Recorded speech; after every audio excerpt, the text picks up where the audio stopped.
पिछले जन्म में मैंने अपनी गर्लफ्रेंड के साथ एक छोटे खरगोश का टैटू बनवाया था, लेकिन किसे पता था कि प्रलय आने के बाद टैटू ही शक्तियां जागृत करने का जरिया बन जाएगा। मेरी गर्लफ्रेंड स्पिरिट रैबिट में बदल गई और मुझे हर जगह छिपाकर बचाती रही, जबकि मेरे पास कोई टैटू नहीं था, इसलिए मैं एक भी शक्ति जागृत नहीं कर पाया। मैं सिर्फ बेबस होकर देखता रहा कि वह अकेले ही भयानक दानवों से लड़ रही है। आखिरकार मुझे बचाने के लिए उसने अपनी जान दे दी। पछतावे और दर्द के साथ जब मैंने दोबारा आंखें खोली तो पाया कि मैं प्रलय आने से ठीक एक दिन पहले पुनर्जन्म ले चुका हूँ। इस बार मैंने अपनी सारी संपत्ति बेच दी और सीधे टैटू शॉप पहुंच गया। मैंने कसम खाई कि इस बार मैं फूड चेन के सबसे ऊपरी स्तर पर खड़ा रहूंगा। मेरी छाती पर पांगु द्वारा आकाश और धरती को अलग करने वाला टैटू बनेगा। पीठ पर 9 ड्रैगनों द्वारा ताबूत खींचने वाला टैटू। बाएं पैर पर डोंगहुआंग दाइयी और दाएं पैर पर महान वानर राजा कैतियान द शेंग। 8 मास्टरों के हाथ से टैटू मशीनें गिर पड़ी और वे मुझे ऐसे देखने लगे जैसे मैं कोई पागल हूँ। लड़के, क्या तुझे अपनी जान प्यारी नहीं है? पांगु का टैटू ही पहले से फॉरबिडन डेस्टिनी माना जाता है और तू ऊपर से 9 ड्रैगनों वाला टैटू भी बनवाना चाहता है। वह कोई साधारण मिथिकल टोटम नहीं, बल्कि करोड़ों जीवों का विनाश करने वाला फॉरबिडन टैटू है। मैं ठंडे स्वर में हंस पड़ा। अगर 1 मिलियन कम है तो मैं 10 मिलियन दूंगा। मुझे चाहिए कि आप खुद सुई चलाएं और बाकी लोग आपकी मदद करें। 7 दिनों के अंदर यह काम पूरा होना चाहिए। मास्टर का चेहरा बदल गया। 7 दिन? तुम पागल हो गए हो। इतने बड़े टैटू को 7 दिनों में पूरा करना नामुमकिन है। मैंने अपनी जेब से एक सूची निकाली और मेज पर फेंक दी। Military grade recovery gel, bionic repair patch, imported pain killer और एंटी इन्फेक्शन मेडिसिन, सब कुछ मैं पहले ही तैयार कर चुका हूँ। आप सिर्फ टैटू बनाइए, जान की जिम्मेदारी मेरी। मास्टर मुझे घूरता रहा। पूरे 30 सेकंड तक वहाँ सन्नाटा छाया रहा। आखिरकार वह झुका टैटू मशीन उठाता है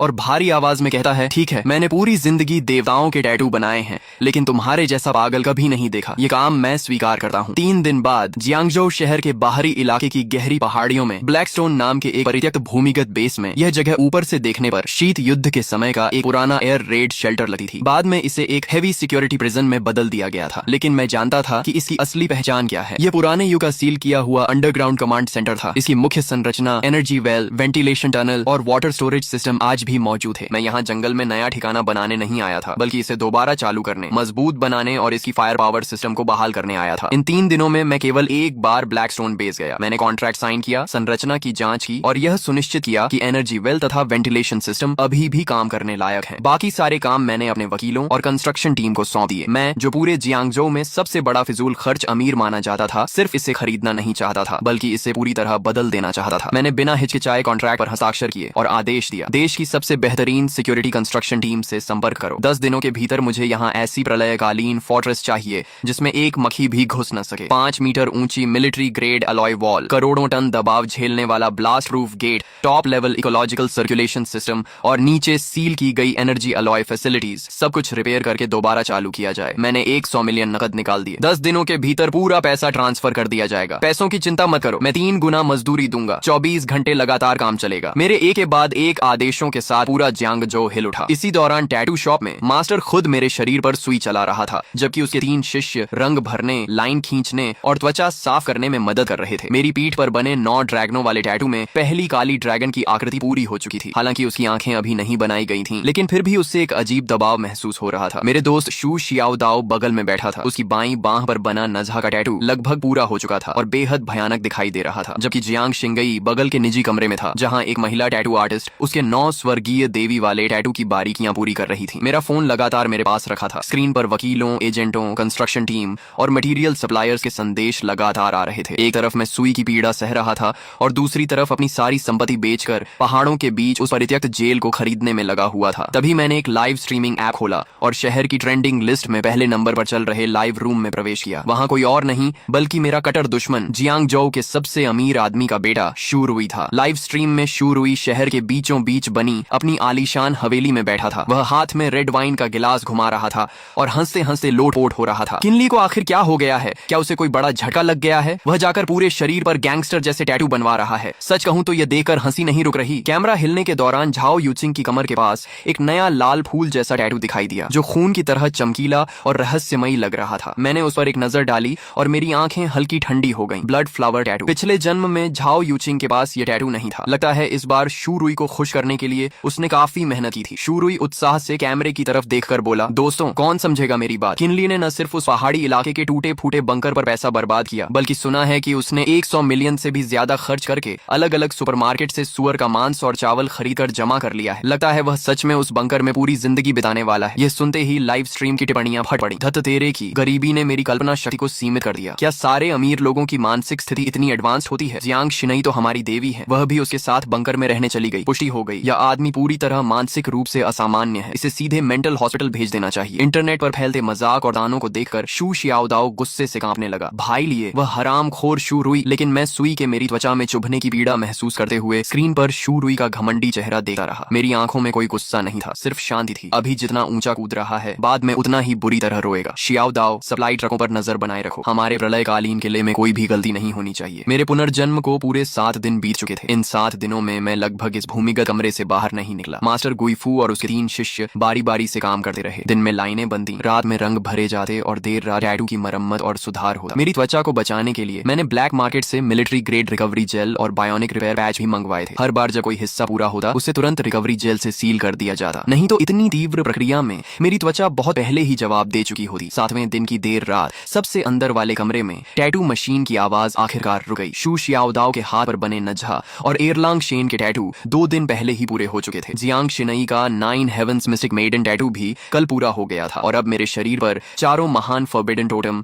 आखिरकार पूर्ण हो चुके थे। छाती पर पांगू द्वारा सृष्टि निर्माण, पीठ पर 9 ड्रैगनों द्वारा ताबूत खींचना, बाएं पैर पर डोंगहुआंग दाई और दाएं पैर पर महान वानर राजा। मास्टर गुइफू ने दस्ताने उतारे और मेरे शरीर पर बने चित्रों को देखकर लंबी सांस छोड़ी। पूरा हो गया। जिंदगी भर टैटू बनाए हैं, लेकिन इतना बड़ा काम कभी नहीं किया। पांगू, 9 ड्रैगन, डोंगहुआंग दाई और महान वानर राजा, सिर्फ इस एक सेट के दम पर पूरे जियांगजोउ के टैटू जगत में कोई भी मेरे गुइफू से ऊपर होने का दावा नहीं कर सकता। मैं कुर्सी से उठकर आईने के सामने खड़ा हो गया। 4 फॉरबिडन टोटम मेरे सीने, पीठ और पैरों पर फैले हुए थे। हर रेखा प्राचीन, भारी और धारदार लग रही थी। खासकर पीठ पर बना 9 ड्रैगनों वाला टैटू। 9 काले ड्रैगन दोनों ओर लिपटे हुए ऊपर उठ रहे थे। उनकी चमकदार शल्कें एक दूसरे पर चढ़ी हुई थीं। 9 पूंछें पीठ के बीचों बीच मिल रही थीं और एक प्राचीन काले ताबूत को खींच रही थीं। उस ताबूत पर रहस्यमयी जंजीरें लिपटी हुई थीं। हालांकि वह सिर्फ एक टैटू था, लेकिन उसे देखते ही दिल पर एक अजीब दबाव महसूस होता था। शू शियाओदाओ मेरे चारों ओर घूमकर देखने लगा और अनायास ही निगल गया। ये बहुत खतरनाक लग रहा है। अगर मैंने इसे अपनी आंखों से बनते हुए न देखा होता तो मुझे लगता कि यह रात को खुद ही जीवित हो जाएगा। मैंने कपड़े पहनकर अपने सारे टैटू ढक लिए। अभी ये सिर्फ टैटू हैं, लेकिन जब लाल चांद उतरेगा तभी ये सच में जागेंगे। शियाओदाओ चौंक गया। लाल चांद? मैंने कोई जवाब नहीं दिया, बस फोन निकालकर समय देखा। लाल चांद के आने में अब सिर्फ 12 दिन बाकी थे। चलो ब्लैकस्टोन बेस चलते हैं। अब समय आ गया है कि हम अपने प्रलयकालीन किले का निरीक्षण करें। 2 घंटे बाद हम जियांगजोउ शहर के बाहरी पहाड़ी इलाके में स्थित ब्लैकस्टोन बेस पहुंच गए। वहां का प्रारंभिक निर्माण पूरा हो चुका था। भूमिगत वेंटिलेशन सिस्टम,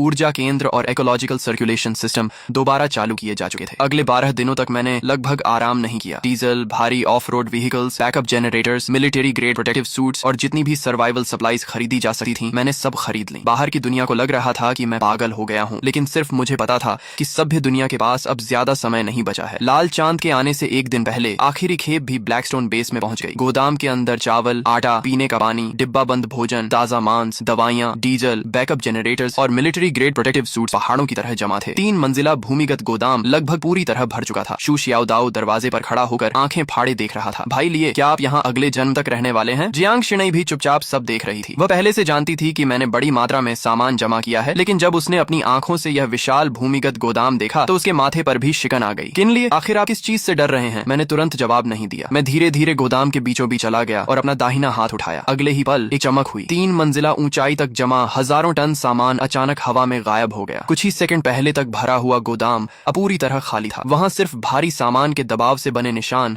और हवा में बची डीजल तथा अनाज की गंध रह गई थी। शू शियाओदाओ वहीं जम गया। पहले उसने पलकें झकाईं, फिर आंखें मल लीं और आखिर में दौड़कर गोदाम के बीच पहुंच गया। खाली जमीन के चारों ओर 3 चक्कर लगाने के बाद वह अचानक मेरी तरफ मुड़ा। उसकी आवाज तक बदल गई थी। धत तेरे की, सामान कहाँ गया? इतना बड़ा गोदाम भरा हुआ था। मैंने बस एक बार आंख बंद करके खोली और हजारों टन सामान गायब हो गया। यह कोई जादू है क्या? जियांग शिनई की प्रतिक्रिया शियाओदाओ जितनी नाटकीय नहीं थी, लेकिन उसकी हमेशा शांत रहने वाली आंखों में भी साफ झटका दिखाई दे रहा था। वह धीरे धीरे मेरे सामने आकर खड़ी हो गई। भाई लिए, आखिर ये सब क्या है? मैं कुछ देर चुप रहा। अब सच छिपाने का कोई मतलब नहीं था। लाल चांद के आने में 24 घंटे से भी कम समय बचा था। उन्हें सच्चाई जाननी ही थी। मैंने धीरे से कहा, ये एक पॉकेट स्पेस है। इसका संबंध मेरे शरीर में हुए कुछ विशेष बदलावों से है। पुनर्जन्म की बात मैंने अभी पूरी तरह नहीं बताई। भरोसे की कमी नहीं थी, लेकिन अभी बहुत ज्यादा सच बताना उनके मानसिक दबाव को बढ़ा देता। मैंने आगे कहा, तुम्हें सिर्फ इतना जानना है कि यह स्पेस बड़ी मात्रा में सामान स्टोर कर सकता है। इसके अंदर समय लगभग रुक जाता है। खाना खराब नहीं होगा, दवाइयां एक्सपायर नहीं होंगी, डीजल, हथियार और कीमती धातुएं भी लंबे समय तक सुरक्षित रह सकती हैं। शू शियाओदाओ का मुंह खुला का खुला रह गया। तो आपने इतना सारा सामान गोदाम में रखने के लिए नहीं खरीदा था, बल्कि अपने साथ लेकर चलने के लिए खरीदा था। भाई लिए, आखिर आप हमसे क्या छिपा रहे हैं? मैंने गहरी सांस ली और धीरे से कहा, कल रात जब लाल चांद आसमान में उतरेगा तब तुम सब कुछ जान जाओगे। कल रात ठीक 12 बजे आसमान का चांद खून की तरह लाल हो जाएगा। उस उसके तुरंत बाद धरती की गहराइयों से काला धुंध निकलेगा और पूरी दुनिया को ढक लेगा। सभी जानवर और पौधे पागलों की तरह म्यूटेट हो जाएंगे और इंसानों को खाने वाले राक्षस बन जाएंगे। पौधे जीवित लोगों को निगल जाएंगे। शहर कुछ ही घंटों में अपना सारा ऑर्डर खो देंगे और मानव सभ्यता एक ही रात में ढह जाएगी। गोदाम के अंदर मौत जैसी खामोशी छा गई। शू शियाओदाओ के होंठ हिले, लेकिन इस बार उसने कोई मजाक नहीं किया, क्योंकि अभी कुछ मिनट पहले ही उसने अपनी आंखों से हजारों टन सामान को हवा में गायब होते देखा था। उस दृश्य ने उसकी पूरी समझ और तर्क को तोड़ दिया था। जियांग शिनई ने भी कोई विरोध नहीं किया। वह सिर्फ मेरी आंखों में देखती रही और धीरे से बोली, सबूत। मैंने शांत स्वर में जवाब दिया, जो तुमने अभी देखा वह उन्हीं सबूतों में से एक है, और दूसरा सबूत तुम्हारे शरीर पर बने टैटू हैं। जियांग शिनई ने अनायास अपने शरीर पर बने टैटू की तरफ देखा। मैं आगे बोला, लाल चांद की ऊर्जा इंसानों के शरीर पर बने टैटू को सक्रिय कर देगी। वे साधारण टैटू नहीं रहेंगे, बल्कि असली टोटम एवेटार बन जाएंगे। सामान्य टैटू सिर्फ सबसे साधारण फिजिकल एनहांसमेंट देंगे। भयानक पशुओं के टैटू बीस्ट ट्रांसफॉर्मेशन की शक्ति देंगे, जबकि मिथिकल टोटम असली एवेटार जागृत करेंगे। जितना अधिक प्राचीन और पूर्ण टोटम होगा, उसकी डेस्टिनी उतनी ही शक्तिशाली होगी, और जागृत होने के बाद उसकी ताकत उतनी ही भयानक होगी। शू शियाओदाओ अचानक समझ गया, तो आपने मुझे नजहा और एयरलांग शेन के टैटू इसलिए बनवाए ताकि मैं जीवित रह सकूं? मैंने सिर हिलाया। तुम्हारे नजहा और एयरलांग शेन दोनों टॉप लेवल मिथिकल टोटम हैं। अगर तुम लाल चांद की अवेकनिंग को सहन कर गए तो अधिकांश अवेकनर्स से कहीं ज्यादा शक्तिशाली बन जाओगे। फिर मैंने जियांग शिनई की तरफ देखा। शिनई, तुम्हारा 9 heavens mystic maiden totem attack, defence, purification और बैटलफील्ड कमांड जैसी कई हाई लेवल एबिलिटीज देता है। भविष्य में मेंटल करोजन, पॉइजन, पोल्यूशन और स्पिरिचुअल इरोजन जैसी शक्तियां बढ़ती जाएंगी। उस समय तुम्हारा टोटम बेहद महत्वपूर्ण होगा। जियांग शिनई ने गहरी सांस ली। अब उसके चेहरे से अविश्वास धीरे धीरे गायब हो रहा था और उसकी जगह तनाव ले रहा था। तो तुमने अपनी सारी संपत्ति बेची, ब्लैकस्टोन बेस खरीदा, इतने सारे रिसोर्सेज जमा किए और हमें टैटू बनवाए। ये सब कोई अचानक लिया गया फैसला नहीं था। तुम्हें पहले से पता था कि कुछ बड़ा होने वाला है। मैंने कोई जवाब नहीं दिया, लेकिन मेरी चुप्पी ही सबसे बड़ा उत्तर थी। तभी शू शियाओदाओ का चेहरा अचानक बदल गया। रुको भाई, लिए तो मेरे माता पिता का क्या? वे अभी भी शहर के दक्षिणी इलाके में अपनी रिपेयर शॉप पर हैं। मैंने तुरंत कहा, घबराओ मत, मैंने पहले ही लोगों को उन्हें लेने भेज दिया है। शू शियाओदाओ स्तब्ध रह गया। क्या कहा? मैंने फोन स्क्रीन उसकी तरफ घुमा दी। उस पर सिक्योरिटी कॉन्वॉय का रियल टाइम वीडियो चल रहा था। एक काली आर्मर्ड बिजनेस व्हीकल पुराने दक्षिणी इलाके की सड़क पर खड़ी थी। दरवाजा खुला और 2 ब्लैक कॉम्बैट यूनिफॉर्म पहने हुए सुरक्षाकर्मी एक मध्यम आयु के दंपति को अंदर बैठा रहे थे। आदमी की लंबाई साधारण थी, उसकी त्वचा धूप में जली हुई थी और उसके हाथों पर वर्षों तक गाड़ियों की मरम्मत करने के कारण तेल और ग्रीस के निशान जमे हुए थे। उन्हें देखते ही शू शियाओदाओ की आंखें लाल हो गईं। मैंने धीरे से कहा, मैंने ब्लैकस्टोन बेस के मेंटेनेंस और लॉजिस्टिक स्टाफ की जरूरत का बहाना बनाकर पहले ही अंकल और आंटी से संपर्क कर लिया था। उन्हें प्रलय के बारे में कुछ नहीं पता। वे सिर्फ इतना जानते हैं कि मैं उन्हें कुछ दिनों के लिए ऊंची सैलरी पर काम पर रख रहा हूँ। कन्वॉय 20 मिनट में यहाँ पहुंच जाएगी। शू शियाओदाओ के होंठ कांपे, लेकिन काफी देर तक उसके मुंह से कोई शब्द नहीं निकला। पिछले जन्म में लाल चांद के आने के बाद वह अपनी जान जोखिम में डालकर शहर के दक्षिणी इलाके में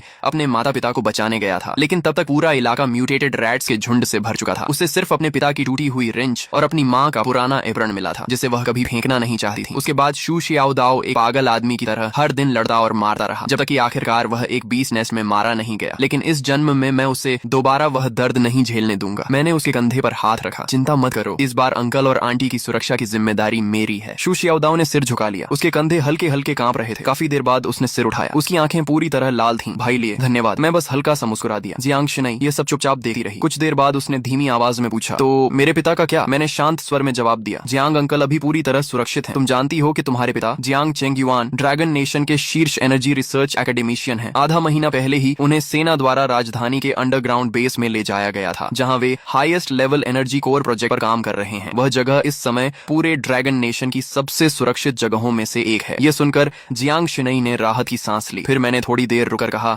जहां तक तुम्हारी माँ की बात है, मेरी आवाज धीमी पड़ गई। जियांग शिनई की माँ का कई साल पहले बीमारी के कारण निधन हो चुका था। यह हमेशा उसके दिल का सबसे गहरा घाव रहा था। जियांग शिनई ने आगे कोई सवाल नहीं पूछा। उसने बस हल्के से सिर हिला दिया। मैं समझ गई। मैंने उन दोनों की तरफ देखा और गंभीर आवाज में कहा, अब से ब्लैकस्टोन बेस पूरी तरह बंद रहेगा। कोई भी इस बेस से बाहर नहीं जाएगा। शू शियाओदाओ ने गहरी सांस ली और सिर हिला दिया। जियांग शिनई ने भी अनजाने में अपनी पीठ पर बने 9 हेवंस मिस्टिक मेडन के टैटू को छुआ। मैंने सिर उठाकर बेस के बाहर फैली रात की ओर देखा। सारी तैयारियां पूरी हो चुकी थीं। अब सिर्फ सही समय का इंतजार था। अगली सुबह ब्लैकस्टोन बेस के अंडरग्राउंड लिविंग एरिया में शू शियाओदाओ के माता पिता को सबसे सुरक्षित लिविंग कैबिन में रखा गया था। शू जियानगुओ अपनी जवानी में सैनिक रह चुके थे। हालांकि उन्हें यह नहीं पता था कि क्या होने वाला है, लेकिन बेस की सुरक्षा व्यवस्था देकर उन्होंने तुरंत महसूस कर लिया कि कुछ असामान्य है। उन्होंने ज्यादा सवाल नहीं किए, बस शू शियाओदाओ के कंधे पर हाथ रखकर कहा, प्रेसिडेंट चिन के साथ रहो और मेहनत से काम करो। दूसरी ओर ली गुइलान सुबह से ही किचन में व्यस्त थीं। उन्होंने हम सबके लिए गर्मा गर्म डम्पलिंग्स का एक बड़ा बर्तन तैयार किया। शू शियाओदाओ खाते खाते आंखें लाल कर बैठा, लेकिन कुछ बोला नहीं, क्योंकि प्रलय आने से पहले घर का ऐसा गर्म खाना खा पाना बहुत से लोगों के लिए आखिरी सपना साबित होने वाला था। पिछली रात ही मैं सारी बची हुई सप्लाईज को पॉकेट स्पेस में रख चुका था। ब्लैकस्टोन ब्लैकस्टोन बेस का आखिरी हेवी कार्बन अलॉय गेट भी तड़के पूरी तरह सील कर दिया गया था। पूरा अंडरग्राउंड फोर्ट्रेस रोशनी से जगमगा रहा था। वर्षों से बंद पड़ा अंडरग्राउंड एनर्जी कोर अपूरी क्षमता से चल रहा था। मॉनिटरिंग स्क्रीन पर बाहर की दुनिया का 360 डिग्री व्यू दिखाई दे रहा था। शू शियाओदाओ हाथ में डंपलिंग्स का कटोरा लेकर मॉनिटर देख रहा था, जबकि जियांग शिनई विशाल स्क्रीन के सामने खड़ी होकर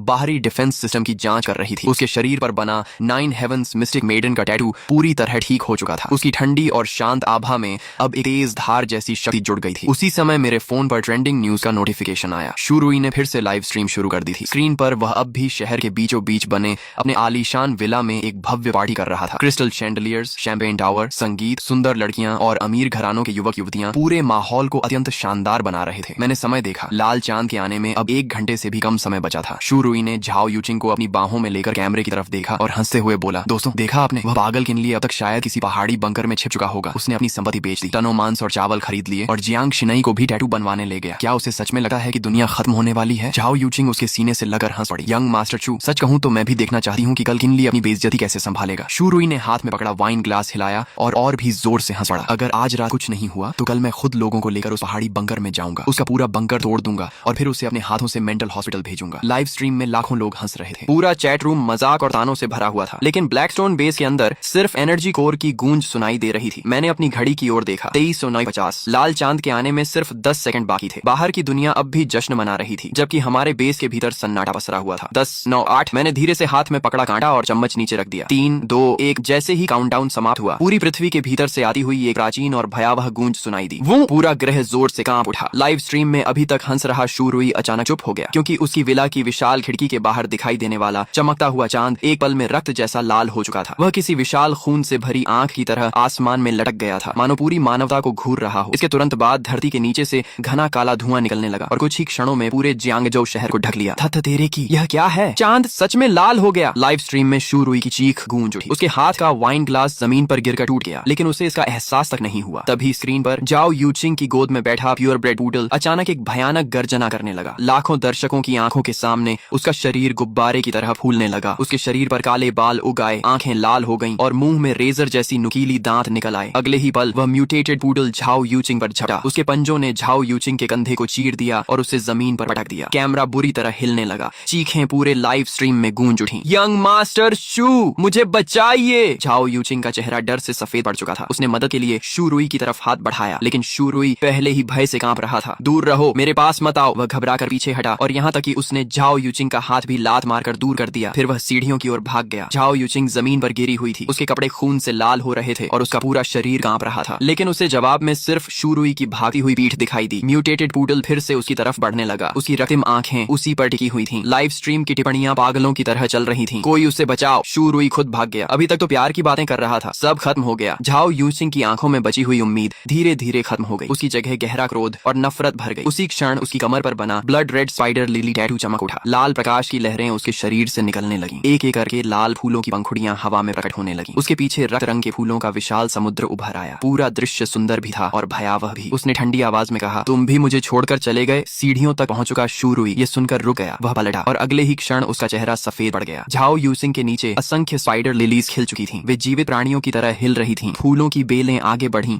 और म्यूटेटेड पूडल के पैरों को जकड़ लिया। अभी कुछ क्षण पहले तक उग्र दिखने वाला वह राक्षसी कुत्ता अब किसी दुह स्वप्न में फंसा हुआ प्रतीत हो रहा था। वह जमीन पर गिरकर कांपने लगा। झाओ यूचिंग दीवार का सहारा लेकर खड़ी हुई। उसके कंधे का घाव लाल फूलों से ढक चुका था। उसके चेहरे पर एक रहस्यमयी मुस्कान उभर आई। पूरी लाइव स्ट्रीम फट पड़ी। धत तेरे की, वह जाग गई। उसके शरीर पर फूल खिल रहे हैं। ये कैसी शक्ति है? बहुत डरावना है। अगले ही पल स्क्रीन काली हो गई। लाइव स्ट्रीम अचानक बंद हो गई। मैंने अपने फोन की काली स्क्रीन को देखा और होंठों पर ठंडी मुस्कान आ गई। येलो स्प्रिंग्स, स्पाइडर लिली, फूल खिलते हैं लेकिन वापसी का रास्ता नहीं छोड़ते। झाओ यूचिंग ने इस जन्म में अपने लिए सचमुच एक उपयुक्त भाग्य चुना है। तभी शू शियाओदाओ की कांपती आवाज सुनाई दी, भाई लिए बाहर सब कुछ बिखर गया है। वह मॉनिटरिंग स्क्रीन पर दिखाई दे रहे शहर के दृश्य को देख रहा था। मैंने तुरंत कहा, बाहर मत देखो, अपने मन को स्थिर रखो, क्योंकि इसी समय लाल चांद की ऊर्जा बेस की मोटी चट्टानों को भेद कर हमारे शरीरों तक पहुंच चुकी थी। शू शियाओदाओ और जियांग शिनई दोनों दर्द से कराह उठे। लाल चांद की ऊर्जा उबलते हुए लावे की तरह उनके शरीरों में प्रवेश कर रही थी। शू शियाओदाओ की बाईं बांह पर बना नझा का टैटू भयंकर अग्नि में बदल गया। दाईं बांह पर बने एरलांग शेन की तीसरी आंख चमक उठी और सुनहरी रोशनी चारों ओर फैल गई। जियांग शिनई की पीठ पर बना 9 हेवंस मिस्टिक मेडन टोटम प्रकाश में बदल गया। दैवीय आभा ने उसे हवा में उठा लिया। उसका शांत स्वभाव अपवित्र और अजेय प्रतीत हो रहा था। वे दोनों जाग चुके थे। उन्होंने अवेकनिंग प्राप्त कर ली थी, लेकिन मेरे साथ जो हो रहा था वह उनसे कहीं अधिक भयानक था। मेरे शरीर में प्रवेश करने वाली लाल चांद की ऊर्जा उनकी तुलना में 10 गुना अधिक थी। अचानक पूरे अंडरग्राउंड फोर्ट्रेस में 9 गहरी ड्रैगन गर्जनाएं गूंज उठी। मेरी पीठ पर बना 9 ड्रैगन पुलिंग कॉफिन टोटम पूरी तरह जाग चुका था। 9 विशाल काले ड्रैगनों की परछाइयां मेरी पीठ से बाहर निकल आईं। उनके शरीर पर्वतों जैसे विशाल थे। उनकी शल्कें बर्फ जैसी ठंडी चमक रही थी। उनकी रक्तिम आंखें एक साथ खुल गईं। उनके पीछे एक प्राचीन काला ताबूत हवा में तैर रहा था। उस ताबूत पर लिपटी हुई लाल काली जंजीरें एक एक करके तनने लगीं। एक अवर्णनीय फॉरबिडन प्रेशर पूरे अंडरग्राउंड फोर्ट्रेस में फैल गई। शू शियाओदाओ का चेहरा सफेद पड़ गया और वह कई कदम पीछे हट गया। यहाँ तक कि जियांग शिनई के पीछे खड़ी 9 हेवंस मिस्टिक मेडन एवेटार भी हल्की कांप उठी, मानो उसे स्वाभाविक रूप से खतरा महसूस हो रहा हो। मेरे बाएं पैर पर बना दोंग हुआंग ताई टोटम सूर्य जैसी अग्नि से जल उठा। ऐसा लग रहा था मानो वह पूरी दुनिया को भस्म कर सका हो। मेरे दाएं पैर पर महान वानर राजा की परछाई प्रकट हुई। उसके भीतर से असीम युद्ध शक्ति फूट रही थी। स्वर्ग और धरती को चुनौती देने वाली वह शक्ति हर चीज को कुचल देना चाहती थी। चारों सर्वोच्च टोटम एक साथ जाग चुके थे, लेकिन अगले ही पल मैंने उन्हें जबरदस्ती दबा दिया। चारों फॉरबिडन टोटम बहुत अधिक शक्तिशाली थे। मेरी वर्तमान क्षमता इतनी नहीं थी कि मैं बिना किसी कीमत के उन सबको एक साथ पूरी तरह सक्रिय रख सकूं। पांगु शक्ति का प्रतीक था। 9 ड्रैगन पुलिंग कॉफिन दमन और विनाश का प्रतीक था। घर्रा म्यूटेटेड बोर किंग ने एक भयानक दहाड़ लगाई और चारों पैरों से पूरी ताकत के साथ मेरी ओर दौड़ पड़ा। उसका विशाल शरीर किसी हैवी टैंक की तरह जमीन को रौंदता हुआ मेरी तरफ आ रहा था। भाई लिए सावधान, ये लेवल 1 पीक बीस्ट किंग है। शू शियाओदाओ अनायास मेरी मदद के लिए आगे बढ़ने लगा। पीछे हटो, मैंने ठंडी आवाज में सिर्फ 2 शब्द कहे। मैं अपनी जगह से टस से मस नहीं हुआ। न मैं पीछे हटा और न ही बचने की कोशिश की। ठीक उसी क्षण जब बोर किंग के भाले जैसे नुकीले दांत मेरी छाती को भेदने वाले थे, मैंने हरकत की। कोई जटिल टेक्निक नहीं, कोई शानदार चाल नहीं। मैंने बस अपना दाहिना हाथ उठाया और मुट्ठी बांध ली। पांगु की शक्ति, मैंने मन ही मन कहा। मेरी छाती पर बना पांगु टोटम अचानक गहरे सुनहरे प्रकाश से चमक उठा। एक धुंधली प्राचीन दैत्याकार आकृति मेरी मुट्ठी पर इकट्ठी होने लगी। अगले ही पल मैंने मुक्का चलाया। धड़ाम! कई टन वजनी म्यूटेटेड बोर किंग चीखने तक का मौका नहीं पा सका। उसका विशाल शरीर कीचड़ की तरह जमीन पर गिर पड़ा। एक ही मुक्के में लेवल 1 बिग बीस्ट किंग का इंस्टेंट किल। उसी समय मेरी पीठ से 9 गहरी ड्रैगन गर्जनाएं सुनाई दी। 9 ड्रैगन पुलिंग कॉफिन की विशाल छाया मेरे पीछे प्रकट हो गई। 9 काले ड्रैगनों ने धीरे धीरे अपनी रक्तिम आंखें खोली और उस प्राचीन काले ताबूत को खींचते हुए आकाश में मंडराने लगे। 9 ड्रैगन सप्रेशन! मेरी आवाज गूंजी। गड़गड़ा! काले ताबूत की छाया हल्के से कांपी। अगले ही पल ऐसा दबाव फैला मानो नरक की सबसे गहरी खाई से कोई शक्ति निकल आई हो। पूरा जंगल उस भयावह दबाव में डूब गया। आसपास मौजूद निम्न स्तर के म्यूटेटेड बीस्ट्स डर के मारे जमीन पर गिर पड़े। जियांग शिनई मेरे पीछे खड़ी थी। उसकी शांत आंखों में भी आश्चर्य की झलक साफ दिखाई दे रही थी। मैंने कोई स्पष्टीकरण नहीं दिया। मैं सीधे मरे हुए म्यूटेटेड बोर किंग के पास गया और उसके सिर को काट डाला। उसके मस्तिष्क के भीतर से अंगूठे के आकार का एक लाल चमकता क्रिस्टल बाहर निकला। मैंने उसे अपनी हथेली में उठा लिया। बीस्ट कोर, प्रलय के बाद सबसे महत्वपूर्ण रिसोर्स। मेरे होंठों पर हल्की मुस्कान उभरी। प्रलय की पहली कमाई मिल गई। मैंने उस क्रिस्टल कोर को अपने पॉकेट स्पेस में रख दिया। जैसे ही कोर अंदर गया, मुझे साफ महसूस हुआ कि पॉकेट स्पेस हल्का सा कांपा। उसका विस्तार बहुत कम हुआ था, लेकिन वह सचमुच थोड़ा बड़ा हो गया था। पिछले जन्म में इंसानों ने जल्दी ही पता लगा लिया था कि बीस्ट कोर सिर्फ अवेकनर्स की शक्ति बढ़ाने के लिए ही नहीं, बल्कि स्टोरेज स्पेस को भी मजबूत करने में सक्षम है। मैंने शू शियाओदाओ और जियांग शिनई की ओर देखा। इन सभी बीस्ट के कोर निकाल लो और मांस भी बर्बाद मत करना। इवोल्यूशन के बाद उनका मांस लंबे समय तक स्टोर किया जा सकता है। समझ गया? शू शियाओदाओ तुरंत उत्साहित हो गया, लेकिन तभी दूर पहाड़ी रास्ते की दिशा से अफरा तफरी की आवाजें आने लगीं। बचाओ बचाओ! हमने मुड़कर देखा। लगभग दर्जन भर आदमी बुरी हालत में जान बचाकर हमारी दिशा में भाग रहे थे। वे गिरते पड़ते ब्लैकस्टोन बेस की तरफ दौड़ रहे थे। उनके पीछे चीते जितने बड़े कई म्यूटेटेड ब्लड ब्लेड मैंटिसेस उनका पीछा कर रहे थे। मैंने आंखें सिकोड़कर ध्यान से देखा। सबसे आगे दौड़ रहा आदमी मुझे पहचान में आ गया। लियू फैटी, वही कॉन्ट्रैक्टर जिसने ब्लैकस्टोन बेस के बाहरी निर्माण का काम संभाला था। पिछले जन्म में जब मैं बर्बाद हो चुका था, इसी आदमी और उसके साथियों ने मुझे और भी मुसीबत में धकेल दिया था। उन्होंने मेरा इस्तेमाल करके खुद को बचाया था। बॉस चिन, यंग मास्टर चिन, हमें बचा लीजिए! लियू फैटी चीखते हुए मेरी तरफ दौड़ा। जल्दी हमें अंदर आने दीजिए, हम सब जियांगझोउ के ही लोग हैं। आप हमें मरने के लिए नहीं छोड़ सकते। मैं वहीं खड़ा रहा और ठंडी निगाहों से उसे देखता रहा। मरने के लिए नहीं छोड़ सकता? मेरी आंखों में बर्फ जैसी ठंडक चमक उठी। पिछले जन्म में जब तुम लोगों ने मुझे धक्का देकर मौत के मुंह में भेजा था, तब क्या तुम्हें याद था कि हम सब एक ही शहर के लोग हैं? लियू फैटी स्तब्ध रह गया। वह मेरे शब्दों का मतलब नहीं समझ सका, लेकिन मेरी आंखों में जो भाव था उसे वह अच्छी तरह पढ़ सकता था। वह किसी उद्धारकर्ता की नजर नहीं थी, वह ऐसी नजर थी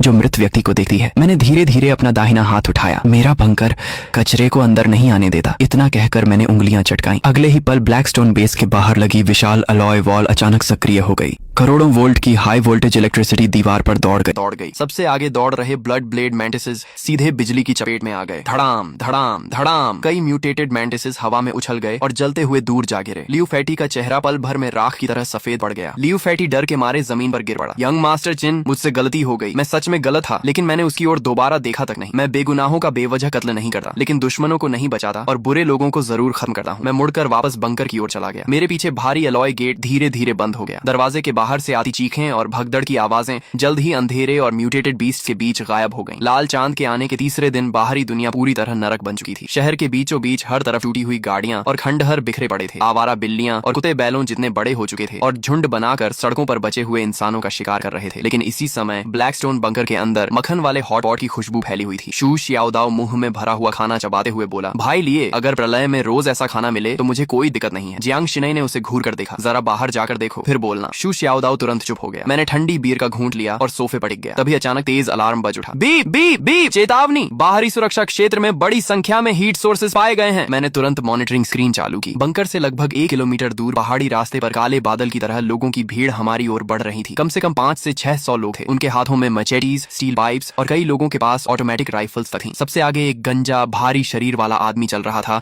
जिसके शरीर पर एक विशाल रक्तिम अजगर का टैटू लिपटा हुआ था। चिंगलोंग गैंग का सरगना लोंग वू। पिछले जन्म में यह आदमी अपने S rank blood Python totem के बल पर शुरुआती प्रलय काल में अत्याचार करता फिरता था। मुझे उम्मीद नहीं थी कि इस जन्म में वह सीधे मेरे बंकर पर नजर डाल देगा। स्क्रीन पर लोंग वू अपना विशाल चाकू कंधे पर रखे चिल्ला रहा था, अंदर छिपे कायरों, मुझे पता है कि तुमने कई जन्मों जितना राशन जमा कर रखा है। अभी दरवाजा खोलो, सारा सामान और औरतें हमें सौंप दो। अगर मेरा मूड अच्छा हुआ तो तुम्हें जिंदा छोड़ दूंगा, नहीं तो आज मैं इस पूरे बंकर को उड़ा दूंगा। शू शियाओदाओ गुस्से से खड़ा हो गया। ये हरामखोर जियांग शिनई तक पर नजर डाल रहे हैं। लेकिन मैं मुस्कुरा दिया। घबराओ मत, करोड़ों खर्च करके जो डिफेंस सिस्टम लगाया है उसे काम करने का मौका तो मिलना चाहिए। बाहर लोंग वू काफी देर तक इंतजार करता रहा। जब कोई जवाब नहीं मिला तो वह गुस्से से चिल्लाया, चेहरा दिखाने की भी हिम्मत नहीं है, रॉकेट लॉन्चर तैयार करो, इस दरवाजे को उड़ा दो। 3 रॉकेट मिसाइल्स आग की लकीर बनाते हुए बंकर के गेट से टकराई। धड़ाम धड़ाम धड़ाम, विस्फोटों की आवाज रात के आसमान में गूंज उठी। चिंगलोंग गैंग के लोग खुशी से चिल्लाने लगे, उड़ गया होगा। क्या प्रलय किला? हमारे बॉस लोंग के सामने सब कबाड़ है। लेकिन जैसे ही धुआं छंटा, सबकी मुस्कान जम गई। चांदी जैसे रंग का विशाल एलॉय गेट अब भी वहीं खड़ा था। उसकी सतह पर एक खरोंच तक नहीं आई थी। लोंग वू का चेहरा बदसूरत हो गया। फिर से हमला करो। तभी दीवार के ऊपर लगे मेटल पैनल्स धीरे धीरे खुलने लगे। कड़क कड़क कड़क, छिपे हुए कंपार्टमेंट से 12 6 barrel Gatling heavy machine guns बाहर निकल आईं। उनके काले मुंह सीधे भीड़ बढ़ गए। मॉनिटरिंग रूम में बैठा मैं हाथ में वाइन ग्लास लिए शांत स्वर में बोला, एक बार चेतावनी दो। अगले ही पल बाहरी ब्रॉडकास्ट सिस्टम गूंज उठा, यह ब्लैकस्टोन बेस की निजी संपत्ति है, तुरंत यहाँ से चले जाओ, अन्यथा परिणामों के लिए स्वयं जिम्मेदार होंगे। निजी संपत्ति? लोंग वू हंस पड़ा। भाड़ में गई निजी संपत्ति, सब लोग हमला करो। मैंने अपना वाइन ग्लास मेज पर रखा। फायर। अगले ही सेकंड 12 गैटलिंग गन्स एक साथ गरज उठी। तड़ तड़ तड़ तड़ तड़, आर्मर पियर्सिंग बुलेट्स का तूफान पहाड़ी रास्ते पर टूट पड़ा। चिंगलोंग गैंग के लोग दर्जनों की संख्या में गिरने लगे। सिर्फ 30 सेकंड में पूरा इलाका चीखों से भर गया। 200 से ज्यादा गुंडे जमीन पर तड़प रहे थे। बाकी बचे लोग डर के मारे पीछे भागने लगे। मैं मॉनिटरिंग रूम में बैठा रहा। मेरे चेहरे पर कोई भाव नहीं था। प्रलय में कुछ लोग बचाए जाने के लायक नहीं होते। Cease fire. मैंने फायर कंट्रोल बंद कर दिया। बाहर 500-600 लोगों की भीड़ अब आधे से भी कम रह गई थी। लोंग वू खून से लथपथ उठ खड़ा हुआ। कमीने, मैं तुझे जिंदा नहीं छोड़ूंगा। उसका पूरा शरीर रक्तिम शल्कों से ढका हुआ था। S rank blood Python awakener होने के कारण उसकी लाइफ फोर्स और डिफेंस असाधारण थी। साधारण गोलियां उसे आसानी से नहीं मार सकती थीं। अर्थ टाइप अवेकनर्स, सुरंग खोदो, आज अंदर के लोगों को मारे बिना वापस नहीं जाएंगे। पंगोलिन टैटू वाले कई अवेकनर्स तुरंत जमीन खोदने लगे। मैंने स्क्रीन देखकर ठंडी हंसी हंसी। मरने की जल्दी है इन्हें। मैं उठ खड़ा हुआ। शियाओदाओ, शिनई, बेस संभालो, मैं बाहर का कचरा साफ करके आता हूँ। भारी अलॉय गेट धीरे धीरे खुल गया। मैं अकेला बाहर निकल आया। लोंग वू ठहाका मारकर हंसा। आखिर मौत स्वीकार करके बाहर आ ही गया। उसके इशारे पर 200 से ज्यादा बचे हुए गुंडे हथियार लेकर मेरी ओर टूट पड़े। मैं वहीं खड़ा रहा। फिर मैंने धीरे धीरे अपना बायां पैर आगे बढ़ाया। बाएं पैर पर बना डोंगहुआंग तई टोटम गहरे सुनहरे प्रकाश से चमक उठा। ऐसी गर्मी फैलने लगी मानो पूरी दुनिया पिघल जाएगी। Solar true fire. मैंने पैर जमीन पर दे मारा। धड़ाम, सुनहरी आग का समुद्र चारों ओर फैल गया। सबसे आगे दौड़ रहे दर्जनों गुंडे छूते ही हवा में उछल गए। जमीन काली पड़ गई। लोहे के हथियार पिघलकर तरल धातु बन गए। इतनी भयानक गर्मी थी कि कोई मेरे पास आने की हिम्मत नहीं कर सका। सिर्फ एक बार में 200 से ज्यादा लोग पूरी तरह टूट गए। कुछ ही सेकंड में पूरा मैदान खाली हो गया। अब वहाँ सिर्फ लोंग वू अकेला खड़ा था। उसके घुटने कांप रहे थे। फिर वह धड़ाम से घुटनों के बल गिर पड़ा। राक्षस, तू आखिर है क्या? मैं उसकी ओर बढ़ने लगा। हर कदम के साथ उसका मानसिक संतुलन टूटा जा रहा था। असंभव, ये किसी एफ रैंक अवेकनर की ताकत नहीं हो सकती। असंभव। अचानक उसकी आंखों में पागलपन चमक उठा। उसने अपनी जीभ काटी और खून की एक धार अपने ब्लड पाइथन टैटू पर उगल दी। अगले ही पल उसकी हड्डियां खींचने लगी। शरीर पर शल्क उगाए। उसका पूरा शरीर बदलने लगा। कुछ ही सेकंड में वह 20 मीटर से लंबा और पानी के टैंक जितना मोटा विशाल ब्लड पाइथन बन गया। S rank totem complete awakening. वह पागलों की तरह गरजा, मैं तुझे निगल जाऊंगा। विशाल अजगर ने मुंह खोला। उसका जबड़ा इतना बड़ा था कि एक आर तक निगल सकता था। वह सीधे मेरी ओर झपटा। उसके साथ आने वाली दुर्गंध भरी हवा से जमीन के पत्थर तक उड़ने लगे। मैं हंस पड़ा। सिर्फ बड़ा हो जाने से कोई ताकतवर नहीं बन जाता। मैंने अपना दायां पैर आगे बढ़ाया। Great sage equal to heaven, battle against the heavens. मेरे दाएं पैर पर बना सन वुकोंग टोटम विस्फोट की तरह चमक उठा। आसमान तक पहुंचती युद्ध ऊर्जा चारों ओर फैल गई। अगले ही पल मेरा शरीर सुनहरी रोशनी से ढक गया। मेरी नसों में बहता रक्त गरजते हुए ड्रैगन जैसा महसूस हो रहा था। मेरे पीछे एक विशाल युद्ध अवतार प्रकट हुआ। उसके शरीर पर पर्पल गोल्ड आर्मर थी और सिर पर फीनिक्स विंग क्राउन। जैसे ही उसकी सुनहरी आंखें खुली, ऐसा लगा मानो पूरे आकाश को ढकने वाला काला धुआं बीच से चीर दिया गया हो। ब्लड पाइथन मुझ पर टूट पड़ा, लेकिन मैं पीछे हटने के बजाय उसकी ओर दौड़ा। मेरा शरीर तो के गोले की तरह हवा में उछला। मैंने एक ही छलांग में उसके निचले जबड़े पर पैर रख दिया और उसके विशाल सिर को जबरदस्ती पीछे झुका दिया। ब्लड पाइथन दर्द से चीख उठा। उसका विशाल शरीर पागलों की तरह तड़पने लगा ताकि मुझे नीचे गिरा सके, लेकिन मैं उसके सिर पर ऐसे खड़ा था जैसे किसी पर्वत की चोटी पर खड़ा हूँ। वह मुझे हिला तक नहीं पाया। गुस्से में ब्लड पाइथन ने अपनी विशाल पूंछ घुमाई। उसके रास्ते में आने वाले पत्थर और पेड़ सब चकनाचूर हो गए। मैंने अपना दायां हाथ उठाया और मेरे पीछे खड़े सन वुकोंग एवाटार ने भी वही किया। शून्य में सुनहरी युद्ध अग्नि से जलती हुई एक विशाल स्टाफ बनने लगी। उसके ऊपर बने प्राचीन सिंबल्स एक एक करके चमकने लगे। वह बिल्कुल रूई जिंगू बैंग जैसी दिख रही थी। मैंने उस स्टाफ की छाया को मजबूती से पकड़ लिया। उसी क्षण एक भयानक युद्ध ऊर्जा मेरे पूरे शरीर में दौड़ गई। घुटनों पर गिर जा। मैंने स्टाफ को पूरी ताकत से घुमाया। धड़ाम! गोल्डन स्टाफ और ब्लड पाइथन की विशाल पूंछ टकरा गए। हवा फट गई। शॉकवेव तूफान की तरह पूरे जंगल में फैल गई। वह पूंछ जो आर्मर्ड व्हीकल्स तक तोड़ सकती थी, मेरे एक बार में चकनाचूर हो गई। उसके शल्क फट गए और पूरी पूंछ पीछे उछल गई। पहली बार ब्लड पाइथन की आंखों में डर दिखाई दिया। असंभव! मैं एस रैंक ब्लड पाइथन हूँ। तुम मुझे दबा कैसे सकते हो? मैं उसके सिर पर खड़ा उसे नीचे देख रहा था। क्योंकि तुम्हारा तथाकथित एस रैंक फॉरबिडन टोटम्स के सामने कुछ भी नहीं है। इतना कहकर मैंने दोनों हाथों से गोल्डन स्टाफ को पकड़ लिया और ऊपर उठा लिया। मेरे पीछे खड़ा सन वुकोंग अवतार अचानक बढ़ने लगा। 10 मीटर, 30 मीटर, 50 मीटर। अंत में वह आसमान छूती हुई विशाल सुनहरी बैटल फॉर्म में बदल गया। उसके पैरों के नीचे काला धुआं था और सिर के ऊपर लाल चांद। उसके हाथ की गोल्डन स्टाफ किसी स्वर्गीय स्तंभ जैसी लग रही थी। अगले ही पल उसने ब्लड पाइथन की कमजोर जगह पर पूरी ताकत से वार कर दिया। Battle heaven smash! धड़ाम! ऐसा लगा जैसे पूरा पहाड़ उछल गया हो। धरती फट गई। पत्थर आसमान में उड़ गए। ब्लड पाइथन का विशाल शरीर सीधे जमीन में धंस गया। उसके शल्क एक एक करके फटने लगे। भयानक बैटल एनर्जी उसकी हड्डियों में दौड़ गई और उसके शरीर की सारी लाइफ फोर्स को चकनाचूर कर दिया। ब्लड पाइथन की आंखें सिकुड़ गईं। उसका शरीर कुछ बार तड़पा और फिर हमेशा के लिए शांत हो गया। उस वार की बची हुई शक्ति ने पूरे पहाड़ पर फैले काले धुएं को भी दूर उड़ा दिया। मैंने गोल्डन स्टाफ की छाया वापस समेट ली और आराम से जमीन पर उतर गया। मेरे पीछे खड़ा सन वुकोंग अवतार धीरे धीरे गायब हो गया। सिर्फ मेरे दाएं पैर का टोटम हल्की सुनहरी चमक छोड़ रहा था। एस रैंक अवेकनर लॉन्ग वू एक ही वार में मारा गया। मैंने हाथ को चाकू की तरह इस्तेमाल करके ब्लड पाइथन का सिर काटा और उसके अंदर से गहरी लाल रोशनी छोड़ता हुआ 20 कोर निकाल लिया। बुरा नहीं है, एस रैंक टोटम से बना कोर किसी काम का तो है। मैंने उसे अपने पॉकेट स्पेस में रख लिया और वापस बंकर की ओर चल पड़ा। मेरे पीछे पड़े घायल और बचे हुए गुंडों में से किसी की भी हिम्मत नहीं हुई कि मेरी ओर नजर उठाकर देख सके। युद्ध खत्म होने के बाद मैंने सैकड़ों 20 कोर्स इकट्ठे किए। उनमें ज्यादातर लो लेवल कोर्स थे, लेकिन संख्या बहुत ज्यादा थी। जैसे जैसे उनकी ऊर्जा पॉकेट स्पेस में समाती गई, मैं साफ महसूस कर सकता था कि स्पेस लगातार बड़ा हो रहा है। मेरे शरीर की ओरिजिन पावर भी पहले से ज्यादा मजबूत होती जा रही थी। लेकिन सबसे बड़ी खुशी मुझे किसी और चीज से मिली। मेरी पीठ पर बना 9 ड्रैगन पुलिंग कॉफिन टोटम पहले से ज्यादा स्पष्ट हो गया था। उस प्राचीन काले ताबूत पर बंधी 9 स्टार चेन्स में से पहली चेन हल्की सी हिलने लगी थी। मैंने आंखें बंद की और टोटम से आती जानकारी को महसूस किया। 9 ड्रैगन पुलिंग कॉफिन सिर्फ सप्रेशन टाइप टोटम नहीं था। इसकी असली ताकत डिवावर करने में थी। 20 कोर्स को डिवावर करना, दुश्मनों के टोटम फ्रैगमेंट्स को डिवावर करना और हर उस एनर्जी को डिवावर करना जिसे शक्ति में बदला जा सके। फिर वही शक्ति मुझे वापस मिलती थी और मेरे शरीर, ओरिजिन पावर और पॉकेट स्पेस को मजबूत बनाती थी। इस एबिलिटी का नाम था कॉफिन डिवावर। लेकिन पहली चेन अभी पूरी तरह नहीं खुली थी। इसे पूरी तरह सक्रिय करने के लिए मुझे और भी हाई लेवल बीस्ट कोर चाहिए था। कम से कम level 5 beast core. Level 5 core. मैंने आंखें खोली और मुस्कुरा दिया। पिछले जन्म में रेड मून के आने के कुछ समय बाद ईस्ट सी में एक लेवल 5 सी बीस्ट दिखाई दिया था। वह लगभग पूरे जांगजो को नष्ट कर देता, लेकिन इस जन्म में उसका कोर मेरा होगा। दोस्तों, इस मैनहवा के अभी तक इतने ही पार्ट्स आए हैं। जैसे ही इसके आगे के पार्ट्स रिलीज होंगे, मैं उन्हें जल्दी ही इट्स युवा पर एक्सप्लेन